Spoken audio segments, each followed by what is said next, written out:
अहम खबर है, हुकूमत ने आइंदा 15 रोज के लिए पेट्रोल 3 रुपए 47 पैसे फी लीटर महंगा कर दिया। हाई स्पीड डीजल की कीमत में 2 रुपए 61 पैसे फी लीटर इजाफा कर दिया गया।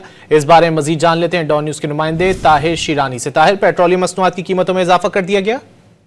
जी बिल्कुल, हुकूमत की जानिब से जो ओगरा की जानिब से सिफारिशात भिजवाई गई थी उसके मुताबिक पेट्रोल और हाई स्पीड डीजल की कीमत में इजाफा किया गया है। आलमी मंडी में खाम तेल की कीमतों में क्योंकि इजाफा रिकॉर्ड किया गया है, उसके बायस हुकूमत ने भी पेट्रोलियम मसनूआत की कीमतों में इजाफा किया है।